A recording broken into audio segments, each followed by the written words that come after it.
ଏଠାରେ ଉପସ୍ଥିତ ଶତାବ୍ଦୀ ବାପ୍ତିଷ୍ଟ ମଣ୍ଡଳୀର ପାଳକ ମାଷ୍ଟର ପାଳିକାମାନ ଏବଂ ତିନି ସମିତିର ମୁଖ୍ୟ କର୍ମକର୍ତ୍ତାମାନ କର୍ତ୍ତୃମାନ ଉପସ୍ଥିତ ବାପା ମା ଭାଇ ଭଉଣୀ ସମସ୍ତଙ୍କୁ ମୋର ଯୁବକ ସମିତି ସ୍ଥାପନ ଦିବସ ଉପଲକ୍ଷେ ଅଭିନନ୍ଦନ ଏବଂ ନମସ୍କାର।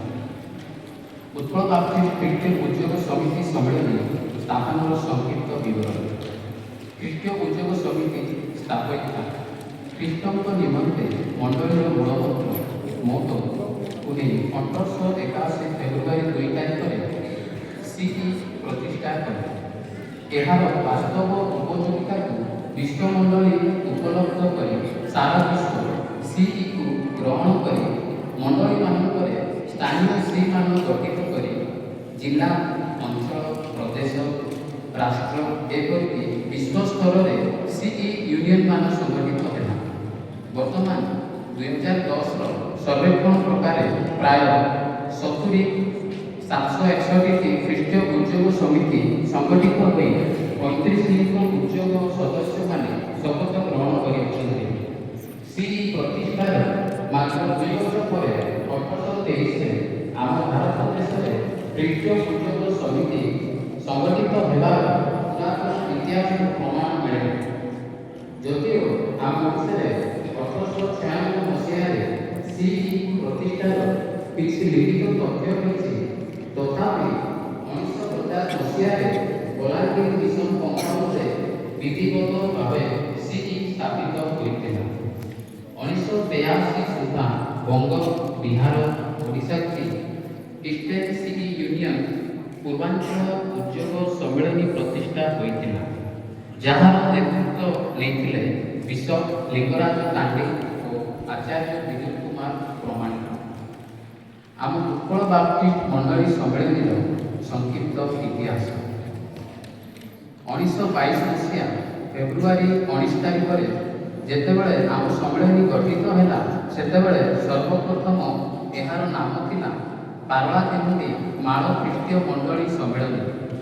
ଏହି ସମ୍ମିଳନୀର ନାମ 5 ଥର ପରିବର୍ତ୍ତନ କରାଯାଇ ସରକାରୀ ରେଜିଷ୍ଟ୍ରିଭୁକ୍ତ ବେଳେ ଏହାର ଶେଷରେ ନାମକରଣ ହେଲା ଉତ୍କଳ ବାପ୍ତିଷ୍ଟ ମଣ୍ଡଳୀ ସମ୍ମିଳନୀ।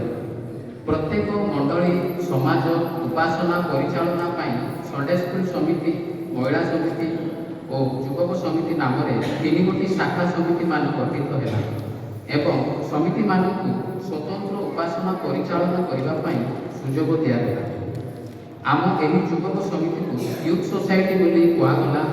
ସମସ୍ତଙ୍କ ମୁଖରେ ଓଡ଼ିଆରେ ଯୁବକ ସୋସାଇଟି ବୋଲି ଉଚ୍ଚାରିତ ହେଲା। ଏହି ସୋସାଇଟିକୁ ରବିବାର ଉପାସନା ପରେ ମଧ୍ୟାହ୍ନ ବେଳେ ଉପାସନା କରିବା ପାଇଁ ସୁଯୋଗ ଦିଆଯାଉଥିଲା। କାଳକ୍ରମେ ପ୍ରତ୍ୟେକ ମଣ୍ଡଳୀ ସମାଜ ମାନଙ୍କରେ ବୃଦ୍ଧି ପାଇବାରୁ ଏହି ସମିତିମାନଙ୍କୁ ନେଇ ଏକ ଯୁବକ ସମ୍ମିଳନୀ ଗଢ଼ାଗଲା ଏବଂ ଏହା ମଣ୍ଡଳୀ ସମ୍ମିଳନୀରେ ଭୁକ୍ତ ହେଲା। 1954 ମସିହାରେ ଆଶ୍ରୟଗଣ ମଣ୍ଡଳୀ କାର୍ଯ୍ୟସଭାରେ ଗ୍ରହଣ କରାଯାଇ ଏହି ଯୁବକ ସମ୍ମିଳନୀର ନାମ ତତ୍କାଳୀନ ମଣ୍ଡଳୀ ସମ୍ମିଳନୀ ନାମ ଅନୁଯାୟୀ ଗଞ୍ଜାମ ମାଳ ଓଡ଼ିଶା ବାପ୍ତିଷ୍ଟ ଯୁବକ ସମିତି ସମ୍ମିଳନୀ ନାମରେ ଆତ୍ମପ୍ରକାଶ ପାଇଲା। 1973ରେ ମଣ୍ଡଳୀ ସମ୍ମିଳନୀ ସରକାରୀ ରେଜିଷ୍ଟ୍ରିଭୁକ୍ତ ହେଲା। ସମ୍ମିଳନୀର ନାମ ଉତ୍କଳ ବାପ୍ତିଷ୍ଟ ମଣ୍ଡଳୀ ସମ୍ମିଳନୀ ବୋଲି ନାମିତ ହେଲା। ଶାଖା ସମ୍ମିଳନୀ ମାନଙ୍କ ନାମ ମଧ୍ୟ ପରିବର୍ତ୍ତନ ହେଲା। ଆମ ସମ୍ମିଳନୀର ନାମ ହେଲା ଉତ୍କଳ ବାପ୍ତିଷ୍ଟ ଯୁବକ ସମିତି ସମ୍ମିଳନୀ। ସୂଚନାଯୋଗ୍ୟ, ପ୍ରତ୍ୟେକ ଶାଖା ସମ୍ମିଳନୀକୁ 2 ଦିନିଆ ବାର୍ଷିକ ସଭାମାନ ଅନୁଷ୍ଠିତ ପାଳିକ୍ରମରେ ମଣ୍ଡଳୀର ସମିତିମାନରେ ଅନୁଷ୍ଠିତ କରିବା ପାଇଁ ସୁଯୋଗ ଦିଆଗଲା।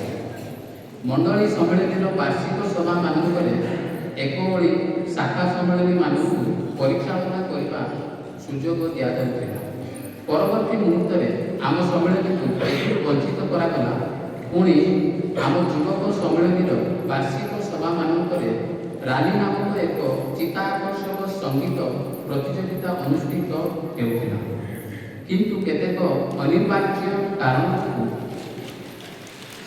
ଉକ୍ତ କାର୍ଯ୍ୟକ୍ରମ ବନ୍ଦ କରି ଦିଆଗଲା।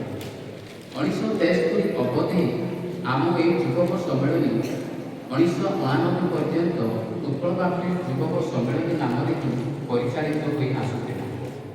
ଇତିମଧ୍ୟରେ ସାରା ପୃଥିବୀରେ ସମସ୍ତ ଯୁବ ଅନୁଷ୍ଠାନ ଖ୍ରୀଷ୍ଟୀୟ ଉଦ୍ୟୋଗ ସମିତି ନାମରେ ପରିଚିତ ହୋଇସାରିଥିଲା, ଯାହାର ଇତିହାସ ଫେବୃଆରୀ 2 ତାରିଖରେ ସିଇ ଦିବସ ପାଳନ ଅବସରରେ ପଡ଼ିବ।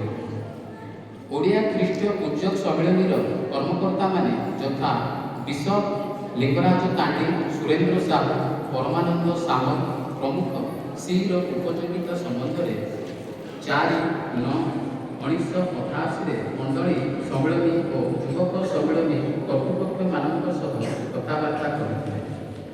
ଦ୍ୱିତୀୟତଃ ଇଣ୍ଡିଆନ ଫିଲ୍ମଫେୟାର ନାମକ ଏକ ସଂସ୍ଥା ଡକ୍ଟର ଡି ଇସାକଙ୍କ ନେତୃତ୍ୱରେ ମେଧାବୀ ଛାତ୍ରଛାତ୍ରୀମାନଙ୍କୁ ସିଇ ମାଧ୍ୟମରେ ବାର୍ଷିକ ଛାତ୍ରବୃତ୍ତି ପ୍ରଦାନ କରି ଆସୁଥିଲେ।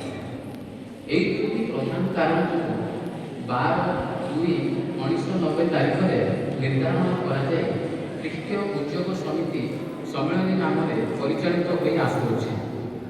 ପ୍ରକାଶ ଫାଳୁଟି 1993 ମସିହା ପର୍ଯ୍ୟନ୍ତ ଏହି ଛାତ୍ରବୃତ୍ତି ଆମ ଉଦ୍ୟୋଗ ସମିତିର ଛାତ୍ରଛାତ୍ରୀମାନେ ପାଇ ଆସୁଥିଲେ, କିନ୍ତୁ 1993 ପରବର୍ତ୍ତୀ ସମୟମାନଙ୍କରେ ଇଣ୍ଡିଆନ ଫିଲ୍ମଫେୟାର ତରଫରୁ ଏକ ଛାତ୍ରାବାସ ଏକ ଭଡ଼ାଘରେ ଛାତ୍ରାବାସ ଖୋଲାଯାଇ ଆଚାର୍ଯ୍ୟ କାଲେର ମିଶ୍ର ଏବଂ ନରେନ୍ଦ୍ର ସ୍ୱାଂଶୀଙ୍କ ନେତୃତ୍ୱରେ ପରିଚାଳିତ ହୋଇ ଆସୁଥିଲା।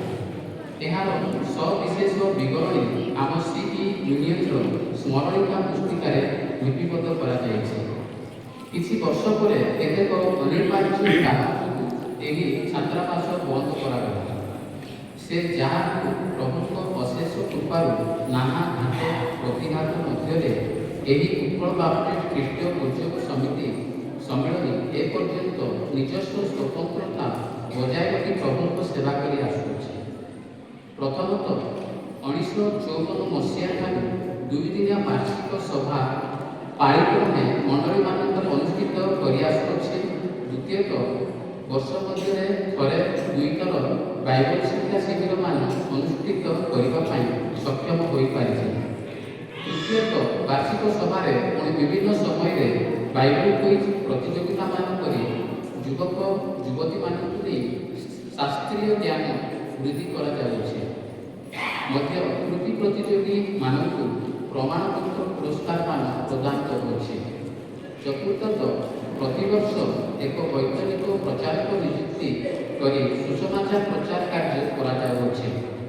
ଏହି ସ୍ମରଣୀୟ ଦିବସ ପାଳନ ଅବସରରେ ଆମ ଏହି ଉତ୍କଳ ବାପ୍ଟିଷ୍ଟ ଉଦ୍ୟୋଗ ସମିତି ସମ୍ମିଳନୀ ଯେପରି ପ୍ରଭୁଙ୍କ ରାଜ୍ୟ ବିସ୍ତାର ନିମନ୍ତେ ଆହୁରି ଆଗ୍ରହ ସହକାରେ ସେବା କାର୍ଯ୍ୟ କରିପାରିବ, ଏଥିପାଇଁ ଆପଣମାନଙ୍କ ଦୈନନ୍ଦିନ ପ୍ରାର୍ଥନାରେ ସ୍ମରଣ କରିବା ହେବେ।